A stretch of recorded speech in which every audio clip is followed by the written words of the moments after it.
think the government probably has a lot of data, a lot of case files, and extensive histories on the people who they've targeted. But that doesn't necessarily give you any idea as to why it's being done. Yeah. And I think the secrecy is surrounded by that issue. It's not the fact that it's just happening. I think that could in itself be enough to suggest, that the government want to keep it under wraps. But I think more so, it just is the fact that the government's in the dark, and we don't expect the government, we don't expect our governments to turn around and say, well, sorry, we don't have the answers. We think with UFOs and abductions, we think the government knows but don't want to tell us for our own good or whatever.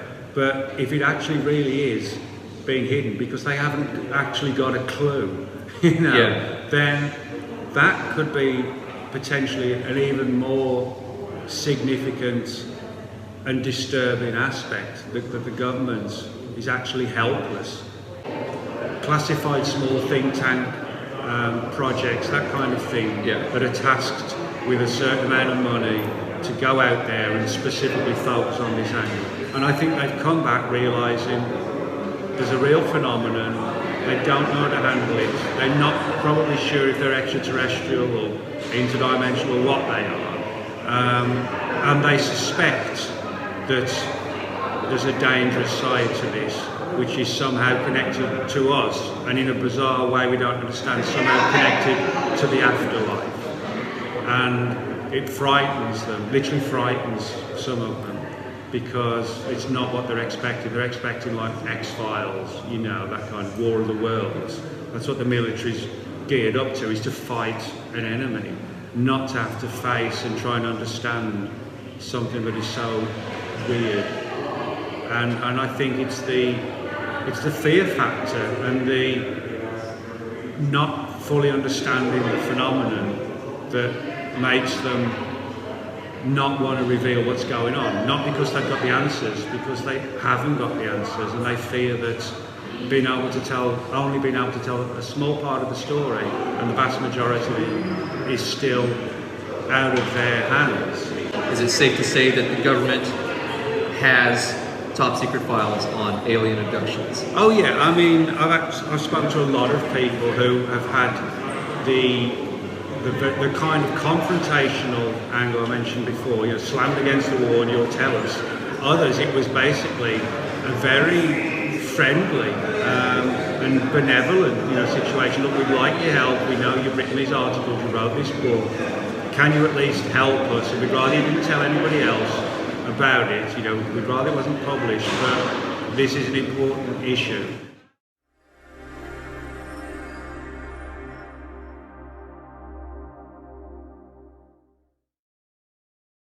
Greetings and welcome to the Vortex. I'm your host, Daniel Allen Jones, and I'm joined here by my good friend Nick Redfern. Hey, Danny. Good to be with you here at the Edinburg UFO Conference. It's a really great event where we talk about the subject of UFOs, abductions, and different things pertaining to that phenomenon. So you gave a presentation earlier about your new book, Top Secret Alien Abduction Files. So talk us into a little bit about how you came upon getting some of the material together for this study and what you've discovered in looking into this. Well, when I thought about writing the book, I have a big interest in the abduction phenomenon, but I thought, well, if I'm going to write a book on the subject, there's no point just going over old ground, because it's all been said, or has it, And I thought, well, the one angle that hadn't been covered at book length form, but which there were a lot of rumours and stories, was the concept of government agencies or military intelligence agencies investigating and researching and surveying the abductees themselves. In other words, not so much investigating the UFO phenomenon, but the people who become part of the phenomenon. And so I spent about a good 18 months just tracking down as many leads and sources and people who'd made claims that they'd been abducted and then the military had knocked on the door or the men in black had been around.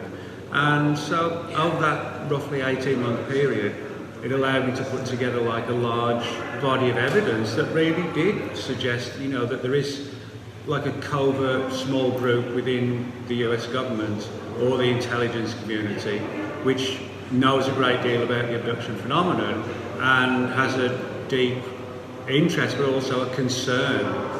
And I think the concern doesn't come from what they necessarily know, but the fact that they're not sure what's going on, and which from their perspective is even worse because they're not really sure what the handle is, you know. Yeah. They're just not sure, and that kind of makes it even more uneasy for them. So, and the more I looked into it, the more I found more and more people who had had alien abduction experiences, you know, taken on board a craft, subjected to experimentation, missing time, taken back home, the whole thing, you know, yeah. and then having subsequent nightmares and bad sleep and sort of almost like post-traumatic stress, that kind of situation. And occasionally, you know, they would get a knock on the door from the military, and it would be actually quite like down to earth and non-confrontational. In other cases, it was sort of guys practically kicking the door down at midnight in black fatigues, you know, wow, yeah. and slamming against the wall and saying, you know, we want to know what you know. We want to know why these entities, these creatures are interacting with you. We want the answers. And then you've got sort of the other surveillance from the men in black, you know, not the government people, but these weirder looking MIB that don't really look human. So, in other words, there's a fascinating story of potentially 3 or 4 different agencies, one of which may not be human, sort of watching and listening and spying on the abductees. And it was just sort of fascinating and weird story. Yeah. Well, so, you know, unfortunately, a lot of these people, like you said, they deal with something similar to PTSD in a way that a lot of people don't have a frame of reference for because they experience something so unusual or unworldly that they can't put it into context with like regular day-to-day life. And so many of these people, they don't want to come forward. They're kind of hesitant to like even share because even with family and friends, there's the ridicule factor. And, you know, you don't want to mention about around work for all types of reasons. But for those who are willing to share about their account with something, do you find, and of course, you know, like you said, sometimes they are followed up with military, what they interpret as military personnel. Do you find that they somewhat more or less become an asset for them to gain intel on the phenomenon that's occurring with them in relation to, like, you know, they're trying to visit these people who've had this experience to gain more information because they might not even really know too much about what's going on? Have you found anything that kind of in your studies that show that these people might become assets for intelligence gathering? Oh yeah, I mean, I think, you know, that it's not like these groups threaten people for the sake of it, you know, or slam them against the wall just because they've had a bad day. You know, I think it really is that they're trying to find out what the abductees know because they haven't been successfully been able to get the answers directly from studying the phenomenon. Yeah. So they go to the next best thing, which is the people who have been subjected to the phenomenon. And I think that's why in many of the cases the military, or, you know, whatever this, it could be like a paramilitary kind of thing or some sort of like a private organisation where the money is farmed out to a private group where it's not actually done directly by the government, but it's done on their behalf. But in saying that, it's pretty clear from the questions they ask that they're fishing for answers from the abductees that they can't get elsewhere. For example, in many cases, the abductees who have been subjected to these sort of military abductions and interrogations, you know, is issues related to the future and prophetic dreams and things like that. Oh, wow. That's something that's popped up in a lot of these cases, you know, the planet's ecosystem, that kind of thing. Now, admittedly, I don't have the answer as to are they asking those questions because they fear it's going to happen, or is it some sort of, you know, an image instilled into the abductee's head to try and make them and other people like them be able to influence things so that doesn't happen. You know, in some cases, I think the military look at it as an inevitable thing that's looming on the horizon, but in other occasions, they do think, you know, by putting the fear of God into them, maybe they can make a change because it really wakes them up to do something about, you know, the way the world's going. But a lot of the questions do come down to that angle of, you know, dreams, nightmares. Have you had any thoughts of the future? You know, imagery of nuclear war, that kind of stuff. That pops up a lot. So that does make me think they know something. Now, some of the other questions revolve around like the hybrid angle. Yeah. You know, hybrid children, hybrid babies, and the question that of all the people let me just backtrack. Of all the people I've interviewed, and when this issue comes up about the hybrid angle, the theory is: do you get any kind of sense that we're being infiltrated? Not just a case of trying to create hybrids to make a better species, but could it be that they're trying to infiltrate us in a sinister fashion, and bit by bit, generation by generation, they become more and more difficult to prove they're alien. You know, but with every successive generation, they look more and more human, but their agenda is still alien. So that's one of the angles that I've got time and again, is the infiltration, almost like a camouflage situation of slowly, bit by bit, seeding themselves within society. Yeah. And getting away with it. You know, maybe in some of them where they look kind of odd, you might think, well, that person's got a weird genetic condition, you know, and or you see somebody late at night on the train or something, you know, they just don't look right. Yeah. That's one of the things that has cropped up in some of these cases, you know. Have you come across anyone who looks human but not quite human? Sure, and it makes us wonder for the people that are out there that are actually like that, if they are consciously aware, you know, just speculating here, let's say if those people are indeed hybrids, would they even know if they're hybrids? Would they be able to have a way of knowing that that took place, you know? Well, yeah, I mean, you could look at from the fact that, I mean, some people, you know, they just from a young age, they really have a fascination for this. Well, maybe that could be, I mean, I'm speculating now, but I mean, maybe it could be the case that they are to a degree a hybrid, but don't realise it. Yeah. They don't realise that their fascination for all this is actually caused by like an outside force.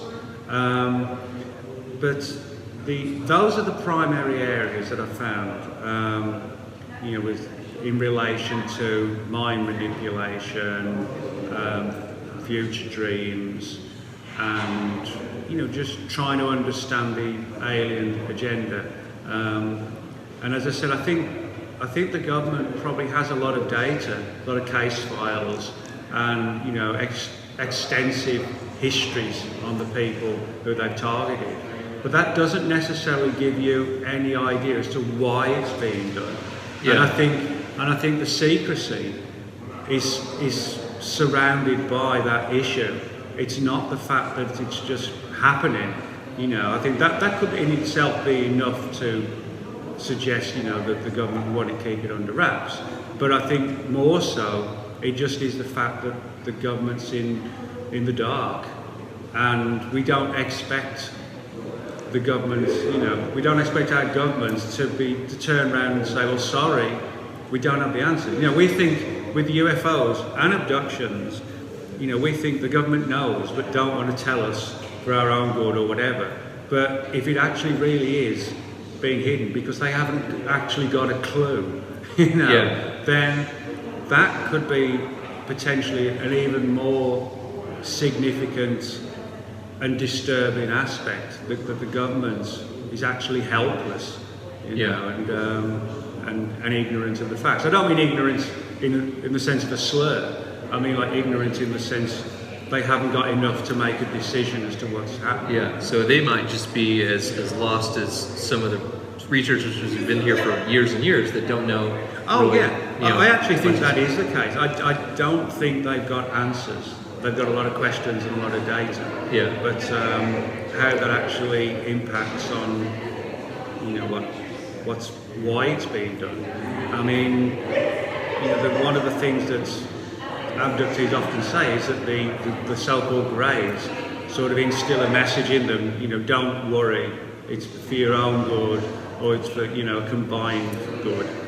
But I kind of sometimes wonder the very fact that they are so keen to say, oh, it's all for your, it's for your benefit. Yeah. It's almost like, well, are they overplaying it a little bit too much, to try and convince us that they are on our side, that they are friendly, and is that really the case?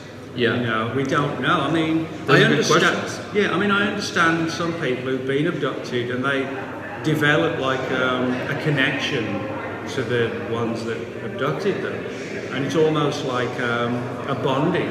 And I get it that they don't like it when people say, well, maybe we shouldn't trust them. And they're like, oh no, I've met them so many times and they're friendly. Sure. I get it how they can become a little bit defensive if you try to threaten their belief system. Yeah. But I think legitimately we should question whether they are good or bad. Just because they tell us that they're really good and they want to save us from this or that doesn't actually mean they're telling the truth. Sure, yeah. We just don't know. And I mean, you look at some of the cases where people have talked about being abducted and having like their soul ripped out of them, and there's some really weird stories where people felt their soul was being drained out of them, almost like as a form of energy to feed the greys. Wow.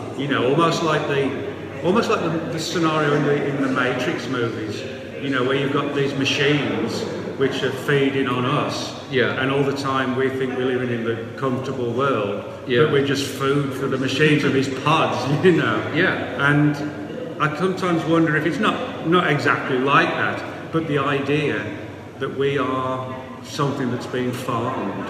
Yeah. I mean, if that's true, because there are a lot of stories about abductees feeling their soul taken out of them, and as if it was like a form of energy for the greys. Now, if that is the case, maybe we're not seeing the bigger picture of the Earth as like a farm where we live, and like the cows do and the pigs do. Yeah. But we do that here anyway. Yes, but we don't see the full picture or the animals don't see the full picture until they get taken to the slaughterhouse, unfortunately. Yeah.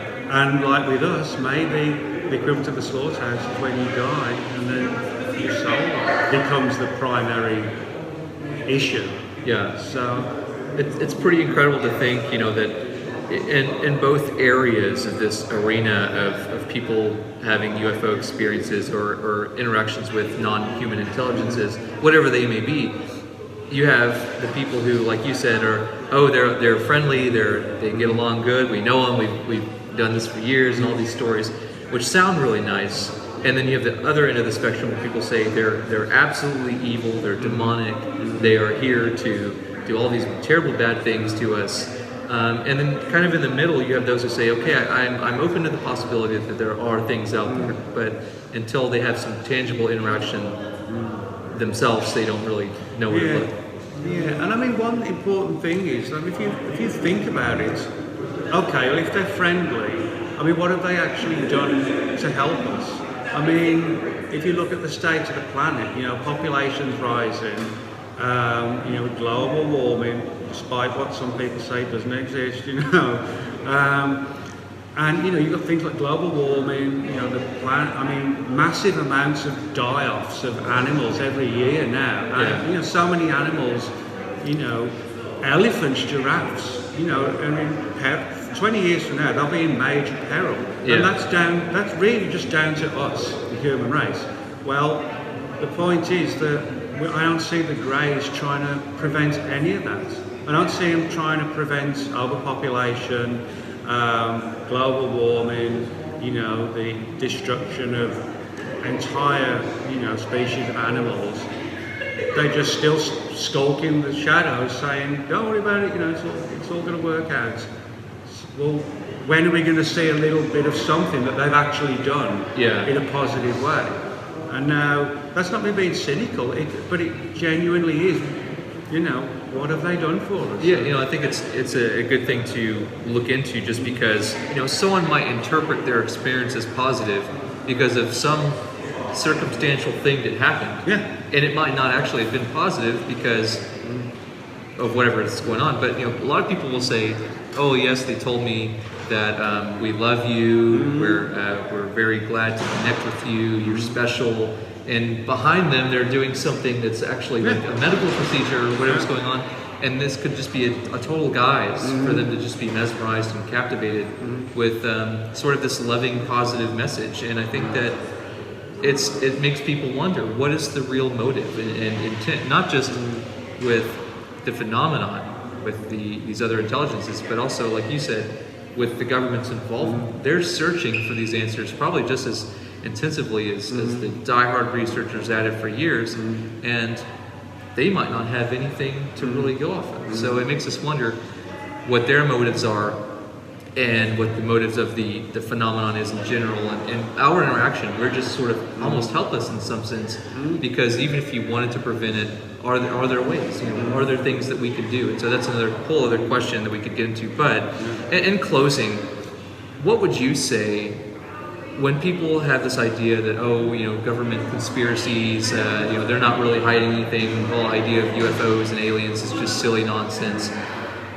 After really getting into this work and the body of research that you've done to uncover these files that the government has on these issues, having done a lot of the work that you do, what is your take on that? Well, my view is that, I've spoken to enough people for the book, and there were also other people who told me some genuinely really good stories, but they just absolutely, not even under a pseudonym or an alias, they wouldn't have them included. But they at least shared the stories to say, yeah, what you heard about me is true, and I did have this run-in with this government group, asked a lot of questions, but I just don't want it published in any fashion at all. So what I can say is that I spoke to a lot of people for the book, and a lot of stories did not make it to the book. But the fact that they were willing to share them, and they did come across very credible and very down to earth, and not trying to elaborate. If they didn't know, they say, I don't know. They weren't trying to answer every question to my satisfaction. And I think when you sit opposite people and do that, you do become like a good judge of character. How someone's mannerisms and so for that reason, I think the credibility is there. Now, what I would say to people who say it's nonsense, well, going back to what we said earlier in the interview about how we treat animals the same way they treat us. So why should it be so surprising or unbelievable to some people that we could be used as cattle when we do that every single day all across the planet? So what makes us any better that we should be treated any better? I think the human race's ego makes us think we're the top dog, so to speak, you know what I mean? And that may be just our perception. And I think that the government, when I say the government, I don't mean the elected US government, I mean sort of classified small think tank projects, that kind of thing, that are tasked with a certain amount of money to go out there and specifically focus on this angle. And I think they've come back realising there's a real phenomenon, they don't know how to handle it, they're not probably sure if they're extraterrestrial or interdimensional or what they are, and they suspect that there's a dangerous side to this, which is somehow connected to us, and in a bizarre way we don't understand, somehow connected to the afterlife.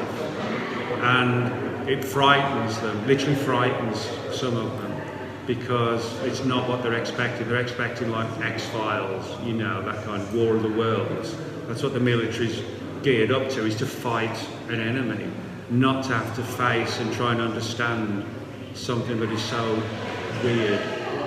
And I think it's the fear factor and the not fully understanding the phenomenon that makes them not want to reveal what's going on. Not because they've got the answers, because they haven't got the answers, and they fear that only being able to tell a small part of the story, and the vast majority is still out of their hands. I think that would be perceived as even more sort of life-changing and worrying than saying, okay, we've got all the answers and we're trying to stay on top of it. Yeah.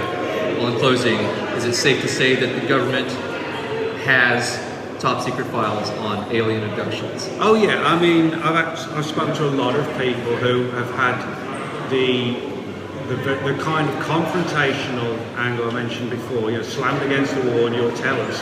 Others, it was basically a very friendly and benevolent situation. Look, we'd like your help, we know you've written these articles, you wrote this book, can you at least help us? And we'd rather you didn't tell anybody else about it, we'd rather it wasn't published, but this is an important issue. And it was just a total normal conversation. The abductees were sort of in a relaxed state, and the interviewees were. And I think when you kind of look at it like that, I don't view these people as the bad guys. I view them as people who've got really awkward jobs and so much responsibility. And they're trying to have a normal lives, with their husbands, wives, kids, whatever, got to get the dog's hair trimmed or whatever, just normal stuff. Yeah.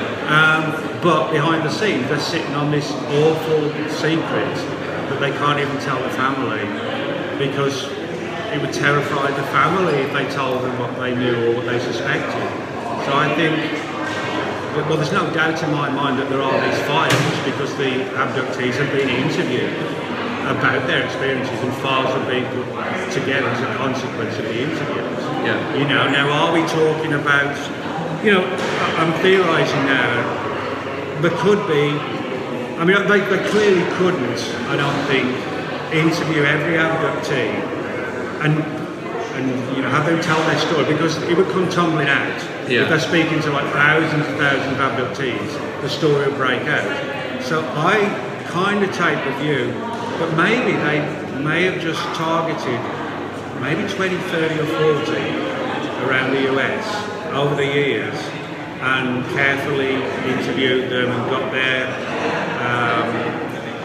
like a sense of connection. Yeah. And okay, we won't say anything, and the other side agrees not to talk. Well, I would be quite surprised if, everybody who's ever written a book about their experiences has been visited.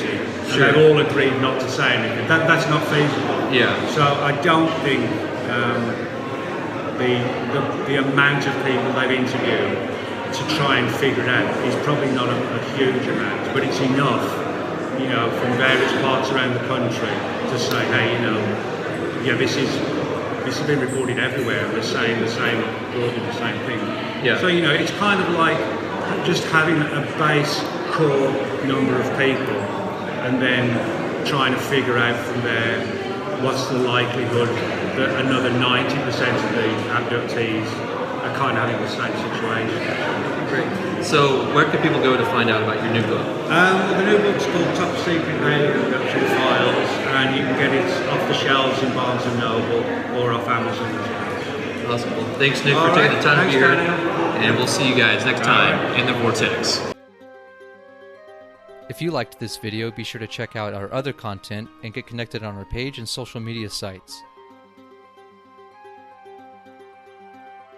Every day, new discoveries are being made all across the world and beyond, so let's work together to find out what's next. And remember, we won't know if we don't go. I'll see you in the Vortex.